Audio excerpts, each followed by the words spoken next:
God wants us to follow His instruction, hindi para pahirapan tayo, because He wants to bless us. It is for our own good.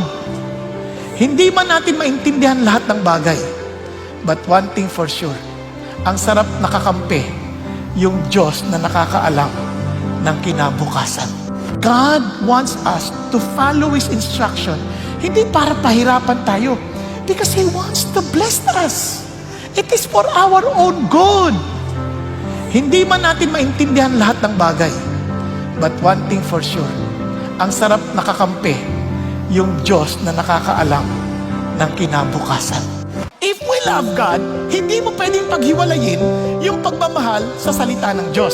Kasi sabi ni Jesus, kung sino may pag-uutos ko at ito'y ginagawa niya, yan ang totoong nagmamahal sa akin.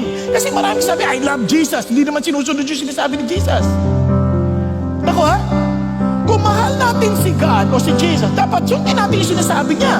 Ang sabi niya nun, and He who loves me, yun mo naman, ang nagmamahal sa akin, mamahalin ng tatay ko. And I will love Him at ipapahayag ko yung sarili ko sa Kanya. Kaya nga ho, itong ganda, no? May relationship yan. Kumbaga, malalaman mong totoo yung salita, sundin mo muna. Marami, kailan patunayan mo, talaga yan ang salita ng Diyos.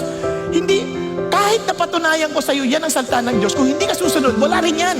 Pero itong challenge, gusto mong patunayan, sundin mo and you will see that it is true because God will support His word. Kaya Alam mo, sa totoo lang, ang Diyos will not require you to do something beyond your capacity. Halimbawa, nabaha ka din. Bakit iniisip mo pa iba? Yung lang tulungan mo yung nanay mo, tulungan mo yung anak mo, tulungan mo yung asawa mo para malinis na yung bahay. Magtulungan kayo na may pagmamahal at kasiyahan sa iyong puso. Hindi yung nagkaaway-away kayo habang naglilinis. Yun ay kapahayagan na ng pagmamahal.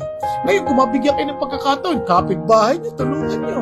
Di ba? O kung mabigyan ka pa ng pagkakataon, sa ministry, yung ka-D-group ninyo, magtulungan tayo. Ibig sabihin, kung may pagkakataon, bakit hindi? Diba? Pero kung hindi ka mabigyan ng pagkakataon, yun lang katabi mo kapitbahay mo na yan Yung kamay-kamembur mo ng pamilya, kasama mo sa bahay, yung lang di kayo mag-away-away, malaking bagay na yun. At kapahayagang masayang pagtutulungan dahil sa pag-ibig ng Diyos.